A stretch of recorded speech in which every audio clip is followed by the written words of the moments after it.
Hi everyone, welcome to my Flosstube, Stitch Apocalypse. I'm Colin.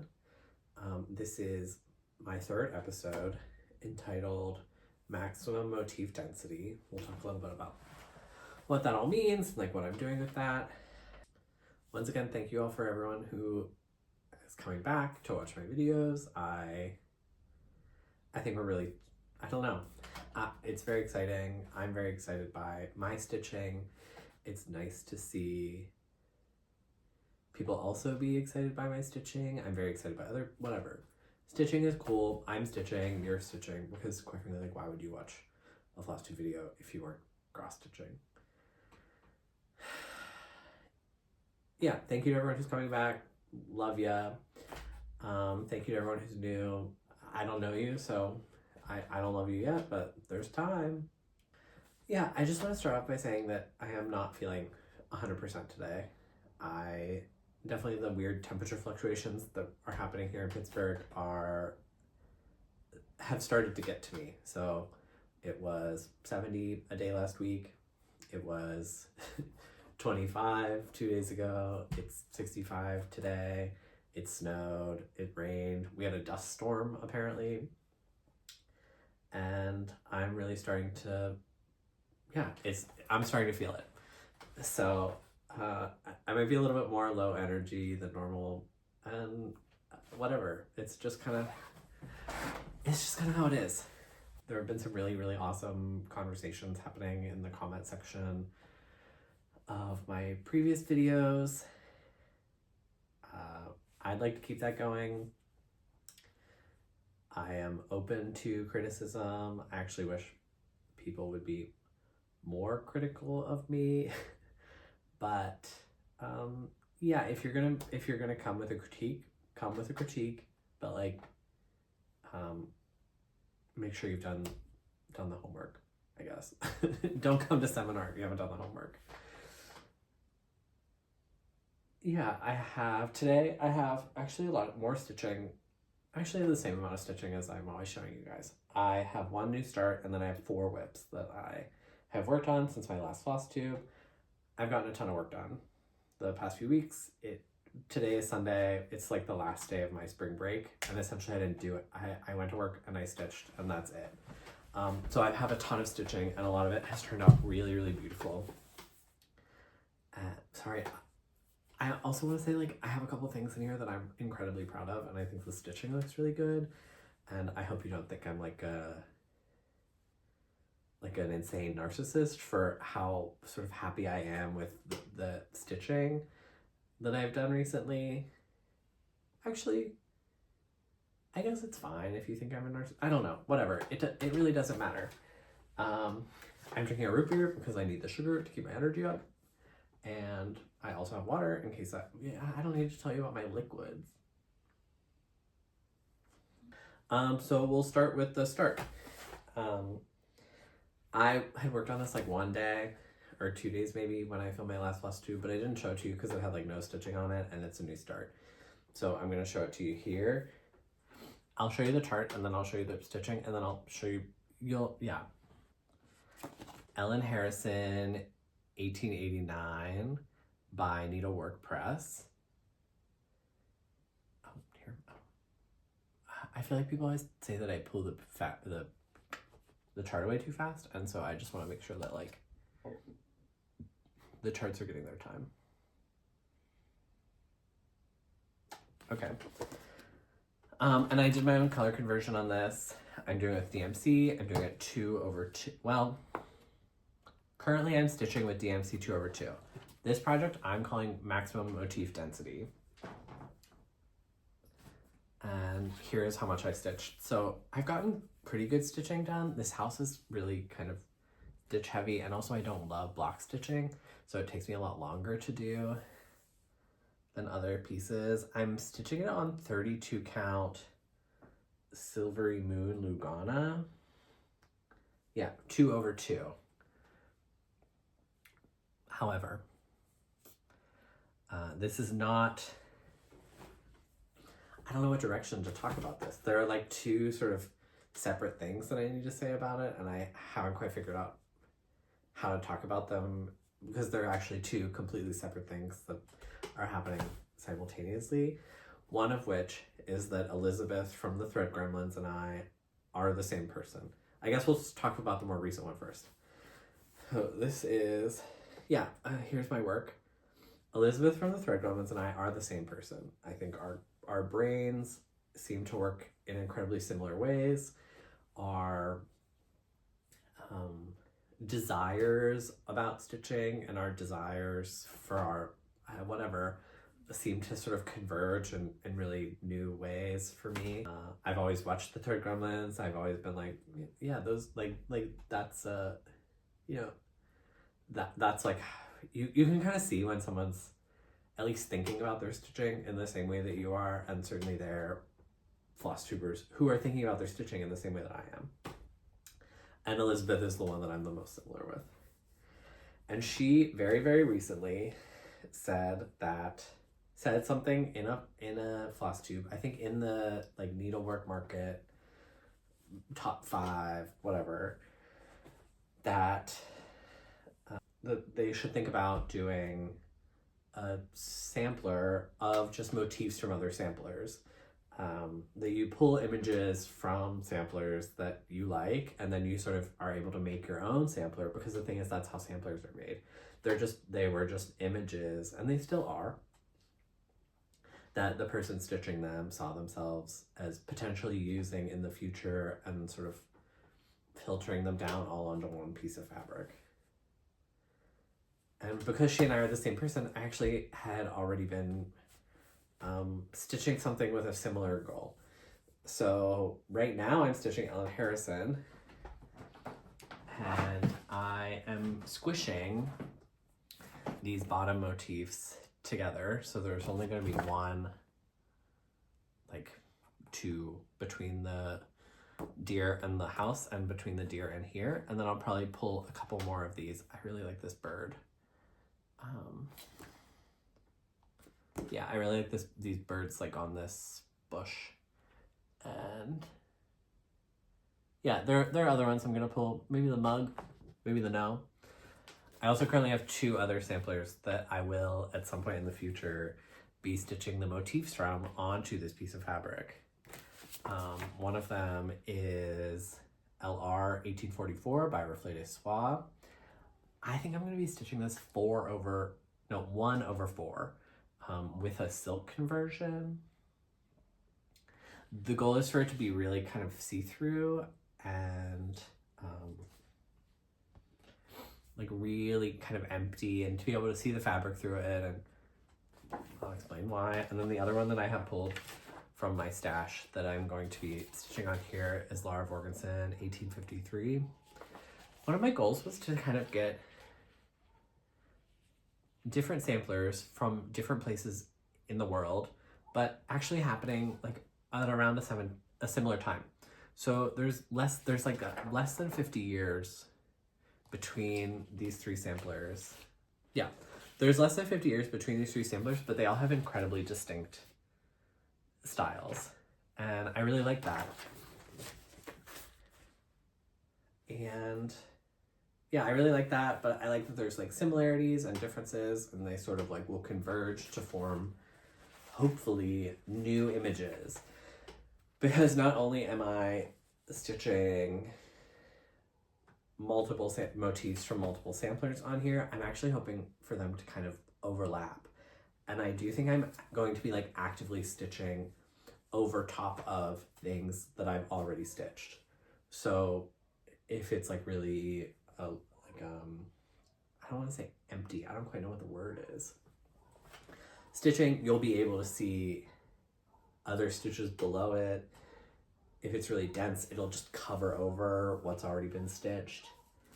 And this is a technique I've kind of been ruminating on, which I have been calling Maximum Motif Density. And the goal of it is to sort of crush these images that don't actually have all that much together, like in common, to sort of crush them together for 2 purposes. One of which is to see if they're still kind of readable, like to see, if they're still legible as an image, if you can still like perceive the different images in different layers kind of on top of each other, or if one sort of pulls such force away from the image, or if one is like so dense and heavy that it kind of becomes the center and then it kind of coats over all of the other images. This has really started like ruminating for me because I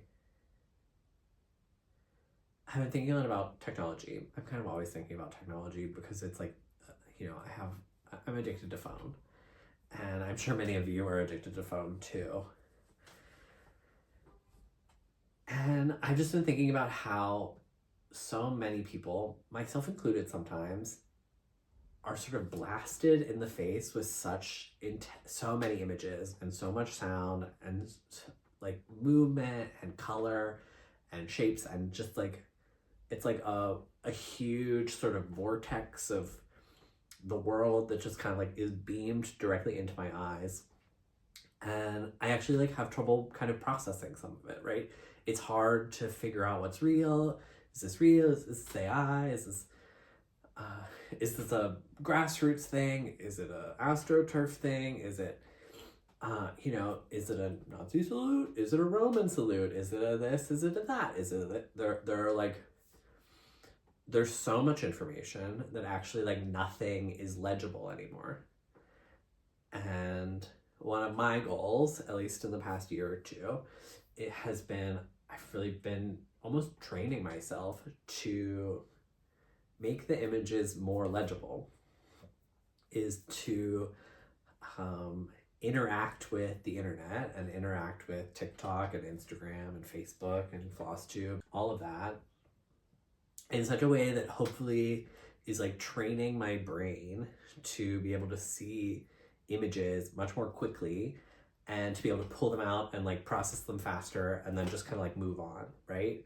Pull the stuff you need out of it and like leave the stuff you don't behind and just kind of like keep moving. And I think that that's like a really, it would be nice to say like shock and awe, go away. It would be fun to sort of be like flooding the zone, illegal, anyone who does it goes to jail. But the fact is like these concepts about presenting us people like with ideas and images and content, like they're here. People have found out that they can use them to their advantage. They can find out that they can punish us with it, that it's a way of sort of overwhelming and being really aggressive to us, but in a way that we're like addicted to. And so the technology is here and the technology is in front of us, and actually like I think what I need to do, and I think what a lot of people need to do, is not try and like remove ourselves from it, but to try and really be inside of it, and to be inside of it in a way that we remain ourselves and that we're not like consumed by it, because it is here. And so finding ways to like see it, understand it, take and then move on.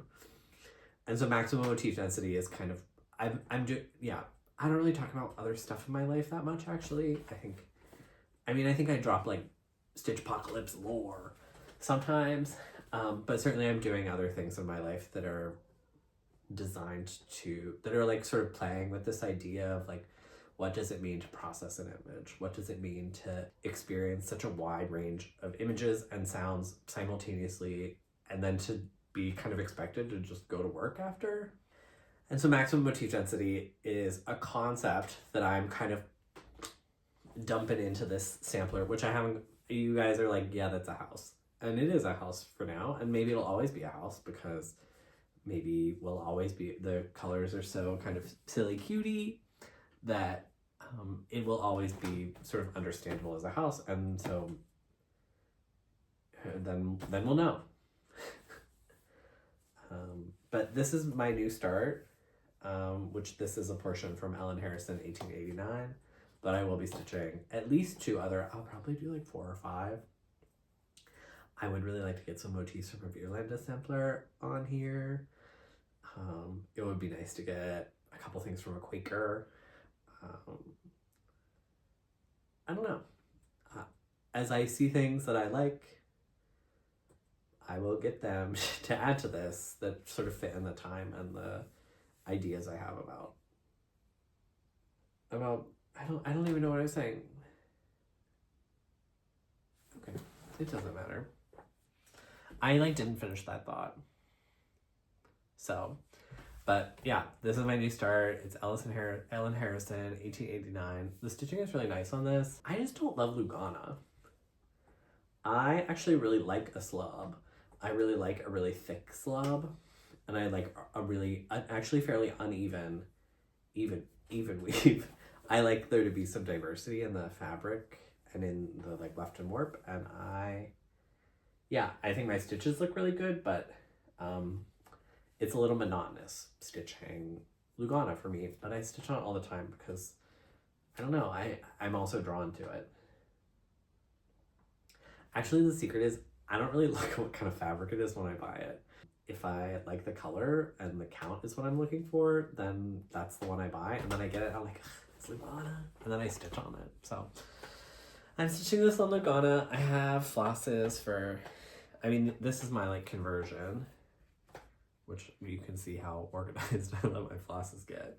But I am doing the Jan Hicks Creates Lara Vorgensen with the called for, because I think that it looks really good, and I think that it's different enough from the other two that it'll kind of compete and stand out and scream at it.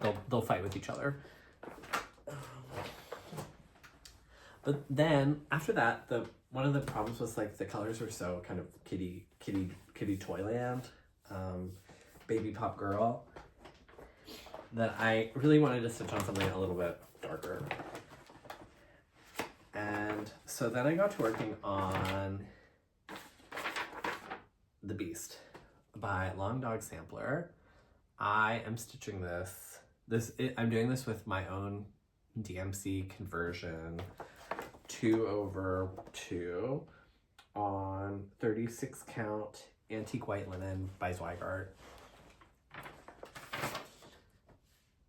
Yeah, you guys, I'm sure some of you know about the Watch My Whip Parade if you want to know more about sort of my process of starting this and all that kind of stuff. It's really backstitch heavy. One of the reasons I paused a little bit when I said 2/2 is because it's really backstitch heavy, and actually I do probably more backstitching on it than I do actual cross stitching because it is so backstitch heavy. This is what it looks like.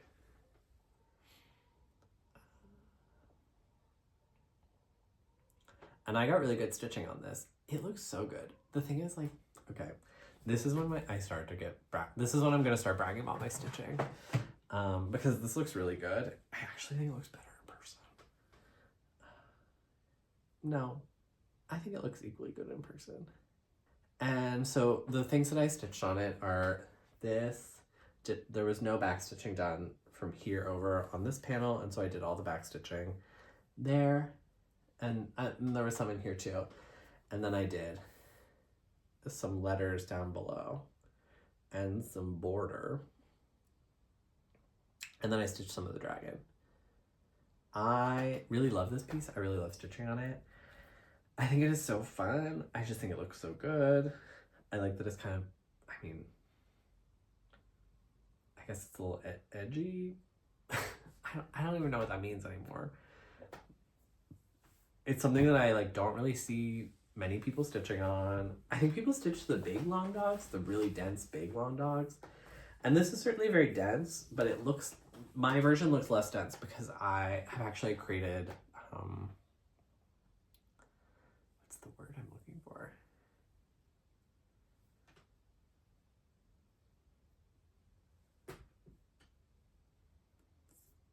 Depth. Oh, I'm not feeling well. Honestly, that I know I'm sick because what the fuck? I can't remember depth. I'll show you here. I've actually created quite a lot of depth with the letters. And there are 4 shades of brown happening here. So the actual letter is stitched in a really, really dark brown, and then it sort of gets lighter as it gets further from the letter. And so it causes this textural kind of depth to the letters that I am really happy with. and I was not expecting it to look this good. I think I had soured on this piece a little bit. I think if you've watched my wood parade, you kind of saw me sour on it a little bit. You actually kind of talked myself out of liking this, though I hadn't worked on it in a while because I was souring on it. And then when I rewatched the video, I was like, that looks so good. You can't give up on this because it just looks so good. It's so interesting. Your stitching is so clean and good on this. Like, just kind of, just like ride it out. Just like stitch on it and you'll love it. And I did stitch on it and I do love it again, so.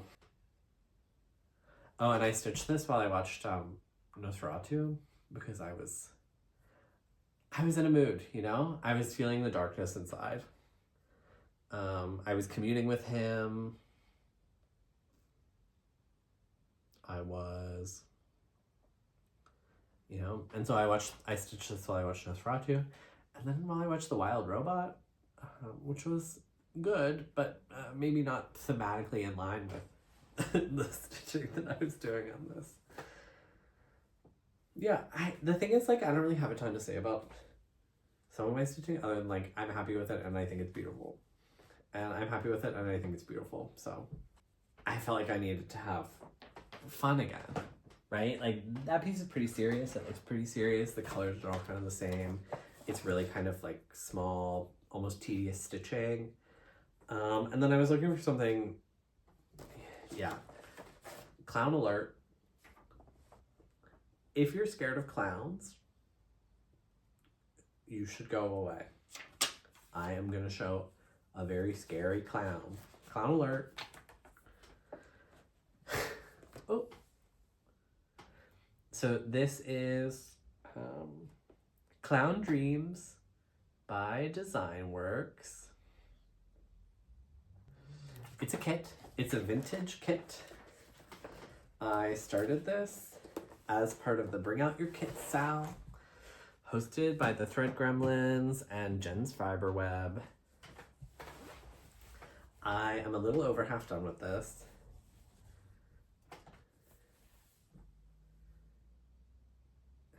And it just looks so good. Like, I'm really happy with this too.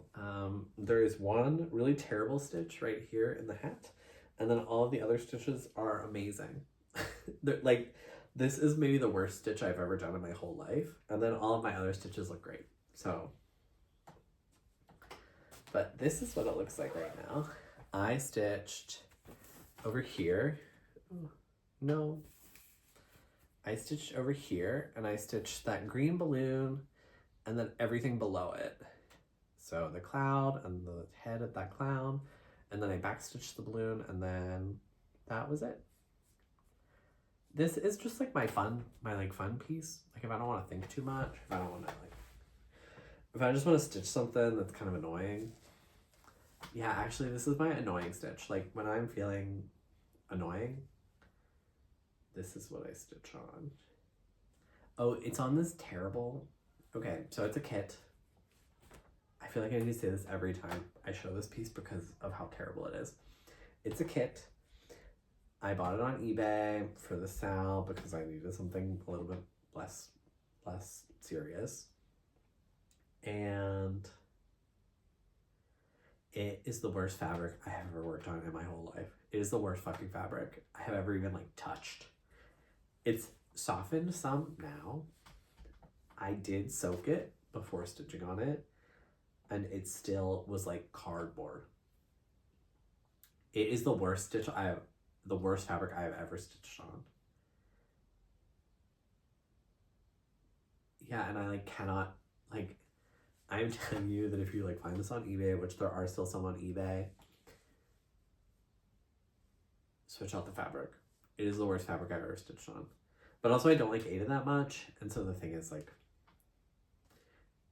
I don't like this thing, and then it's like the worst version of the thing I already don't like. So, like, a bad linen to me is still fine. Like, a bad Lugana is like, oh, that sucks, but, like, I'll stitch on it. This is like, oh. But it's, like, terrible to stitch on, but I'm still having fun stitching it, which is very confusing to me. But oh, also the pattern sucks. So I got this kit. This I haven't said. The pattern fucking sucks. First of all, I opened up the package and the very first thing I saw in it was this, which is a correction to the charting, because apparently the chart was wrong. And then I'm going to show you some of the chart because of how stupid it is. It's a handwritten chart, that like a hand, and then photocopied, because it's before people were stitching in mass in the way they are now. And the problem is there are 2 X's. There are 25 colors in this, and for some reason 2 of the symbols they chose to be X's.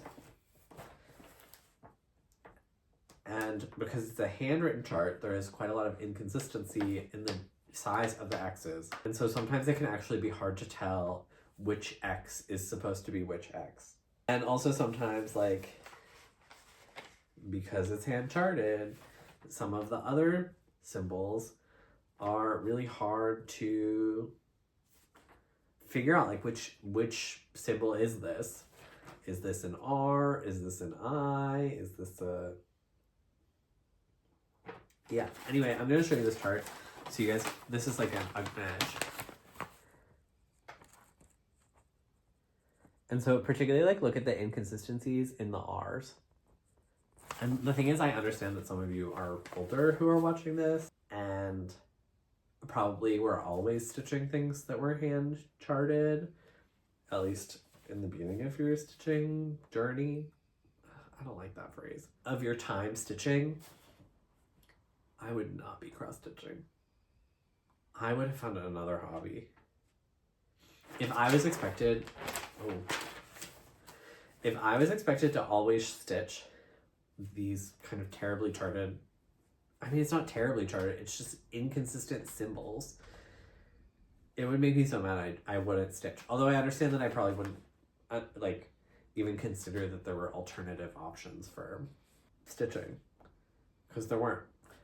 So I guess you would just get used to it. But what I'm saying is, like, the chart is very annoying, the fabric sucks, and I love it.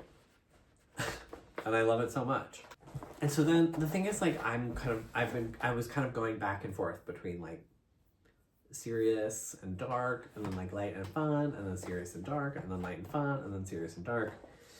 And this one certainly isn't dark in terms of color, but I will say it is, like, very serious stitching. And I think that this, I wouldn't be talking about how beautiful my stitching is since, like, this couple weeks if it wasn't for this piece, because the stitching I've done on this is so special that I, like, can't even process that I did it.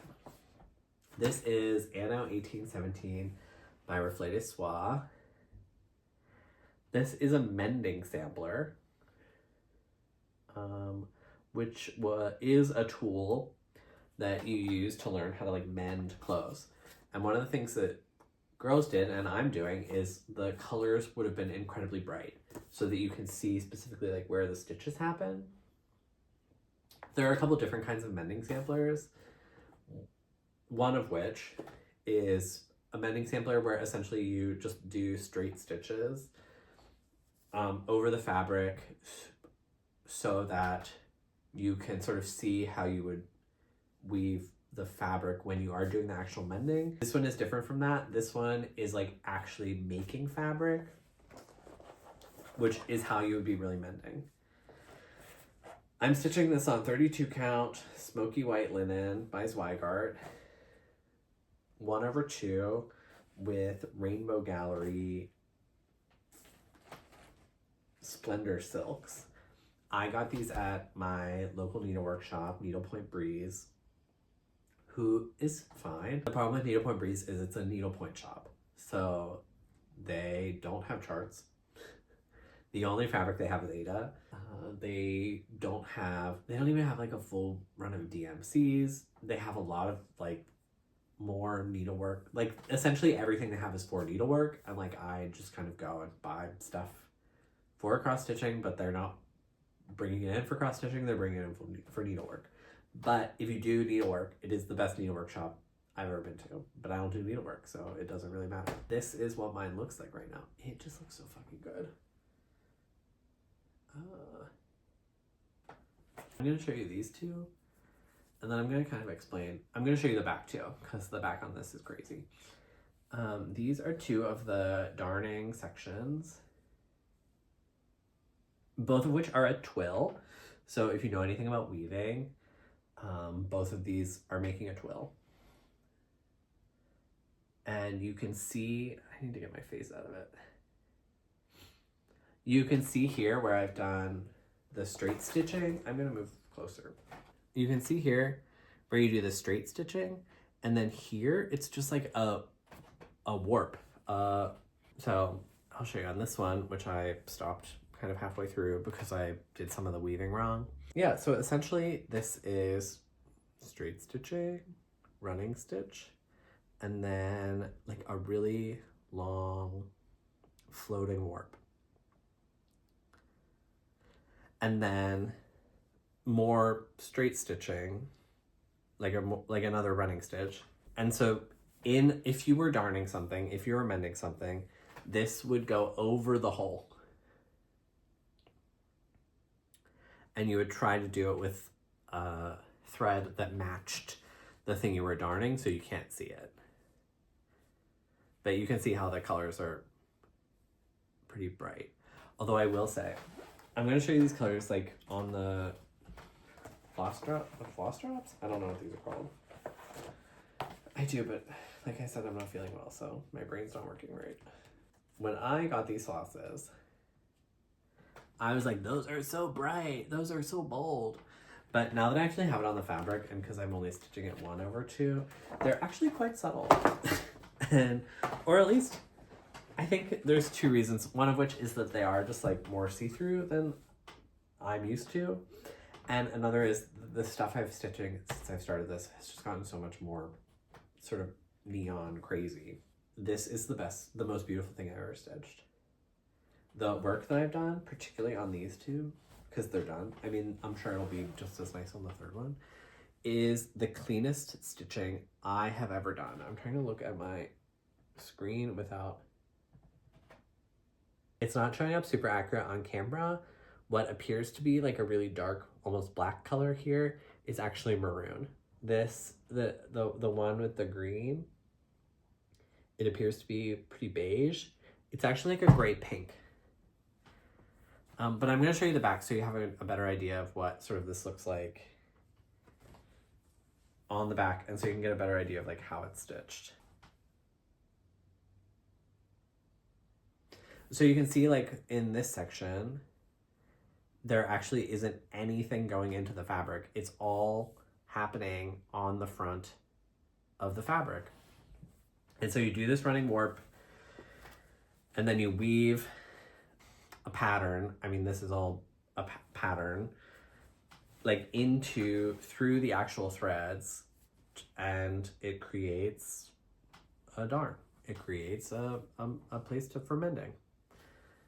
So that's that one. That's what this one's gonna look like. I don't know, close enough.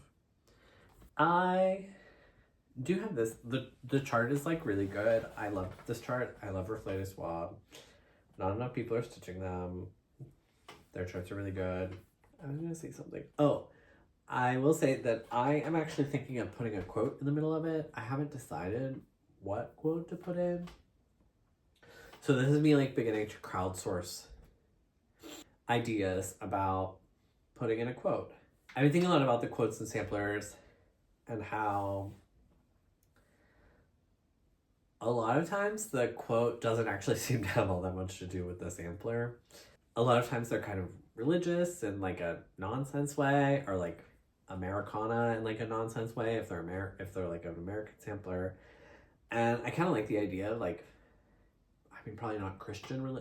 I'm probably not going to do like a Christian religious thing, or even like a real. I think honestly, like I think like a white Buddhist is kind of like, I'm not going to do a real religion, because I think the whole point for me is like sort of drawing attention to like both the idea of like I'm stitching some sort of ideology into my stitching, and also this doesn't have all that much to do with anything. This is a cute quote that I got from my Bible or my learner's book, or my mom reads it to me, or my mom prays with me, or, you know, my whatever. And so I like the idea of having something kind of weird and nonsense like that, but not like real nonsense, like nonsense in the sense that like it doesn't have anything to do with the sampler, not nonsense in the like it'll actually mean something, or it'll actually say something, because there is this big open space in the middle, and like that's some sort of charm that I'm not including. And I don't actually think I'll stitch this like crown and initials either, and so there will be this space in here, and I'm thinking about putting some sort of saying or something in there. And I guess one, I don't really know how I feel about quotes on samplers. I think like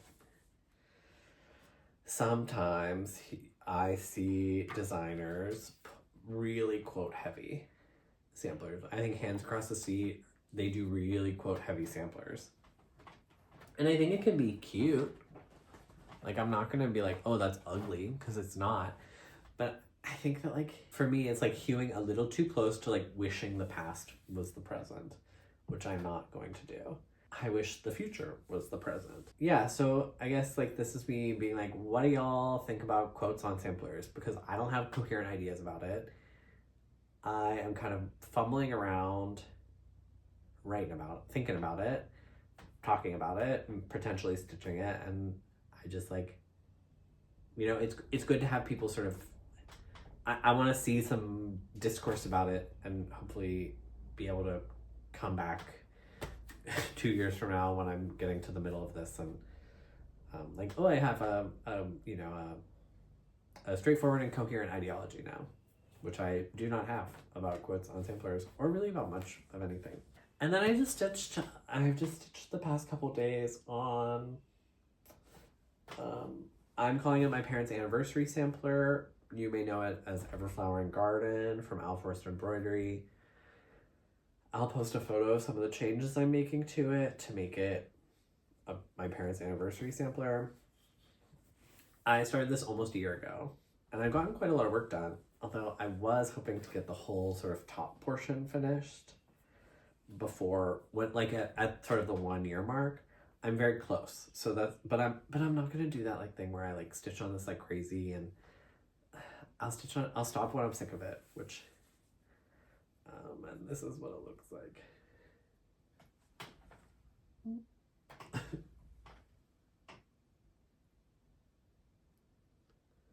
I am stitching this with the DMC conversion that they include, not with their silks, because I don't really like variegated silks all that much. Most recently so this side is finished. I've been stitching over here. I need to stop wearing it like a bib. And basically what I've done the past couple days is I stitched the border to the corner. So 2 corners done. I've been stitching down on this border. I stitched all of this. And I'm really hoping before I get too sick of it and put it away that I will have finished the border on it, on this section. And then that will be sort of section done, and then I'll feel really good about it, and then I'll move on to the next section, which actually I'm just going to stitch the border of this, and then I'm going to start down here and do that. My parents' 50th wedding anniversary is coming up in a couple years. I'm hoping to have this finished. This is the only piece that I have like specific goals on, which is that I want to stitch 3 motifs and a bit of border every month. Although I think I'm not sure if this month I'm going to stitch any motifs, because I think I'm just going to do a ton of border, because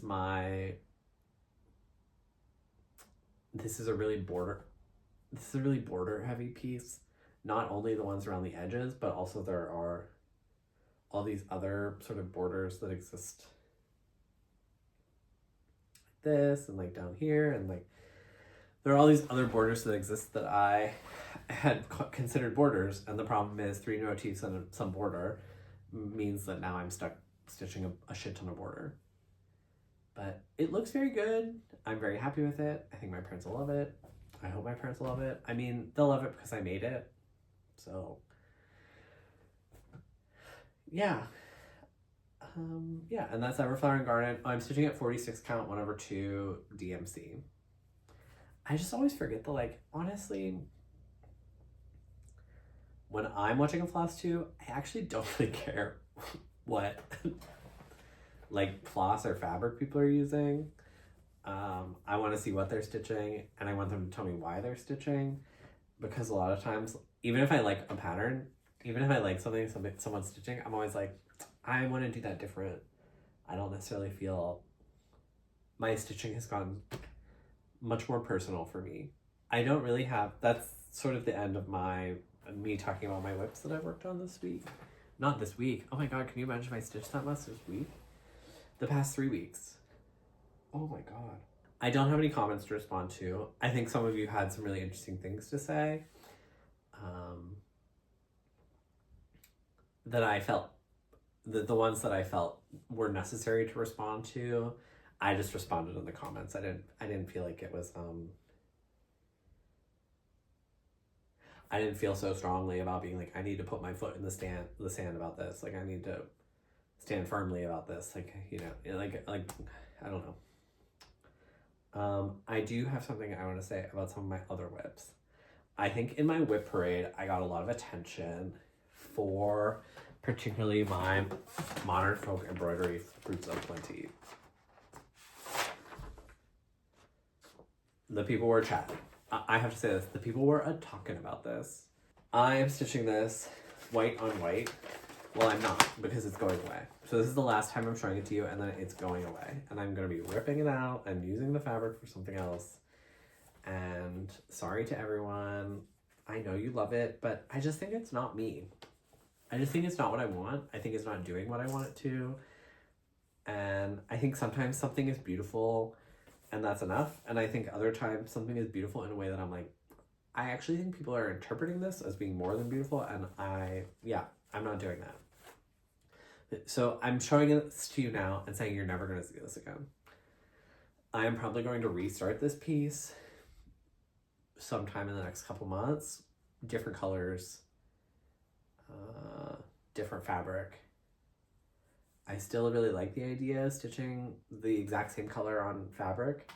I don't think white on white is for me. And so this is what it looks like. Say goodbye to it. Rest in peace. Yeah, I think that's the end of my Flosstube. I honestly have no idea what I said in this video. I feel like, I mean, I haven't taken any medication, but I have this crazy stuffy nose, and it kind of makes me feel like my head is going to explode. And so I might have just grunted at you for 50 minutes. If that's what I did, I'm sorry. If that's not what I did, I'm not sorry. Actually, it would be kind of funny to film a Flosstube where all I do is grunt. I think in one of my next couple of Flosstubes, this one feels short to me, and honestly, I'm kind of dragging now. Because I feel like an hour is a really good spot for me, and that means that when I come out of it, I'm like, I said everything I want to. But I don't have it in me. But I do think that I was planning in this video to talk about samplers that I like from history, and I think in maybe some upcoming Flosstubes I will pick one of the multitude of samplers that I feel very passionately about, and talk sort of about why for me it is so important, and also why for me it has really helped me form sort of my ideas about stitching. I think that particularly for people who are really into like the historical aspect of it, they're much more interested in researching like where the girls are from, who their teacher was, what school they went to, what style of sampler that was. And I think that that's fine. I'm not actually, is it fun? I don't know. I also don't have coherent thoughts on this. I think it's like research that is cool if you're doing it, but I'm not interested in it. Like I don't know. And for me, I'm much more interested in like the cultural context of the images and the cultural context of the words and the ideas and the way that they showcase things other than a girl's family or who her teacher was or whether she went to the Mary Balch school. But I think a lot of times, like, for people, they say, like, she was from Wisconsin. And, like, that's interesting. No, it's not. It's actually not interesting. That's the problem. And I don't really know why it matters. Yeah, I guess that's what I'm saying, is I think that for me, there are certainly samplers that I'm thinking about all the time. One of which, very excitingly, is coming to me in the mail. Not the actual sampler, that one's in the Cooper Hewitt, but one that I bought a chart for that I'm hopefully gonna start in the next couple months. Okay, I'm done.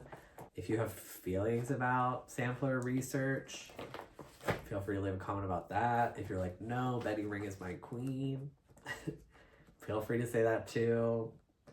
I have not done my homework. This is me. So what I'm saying is I'm doing my homework.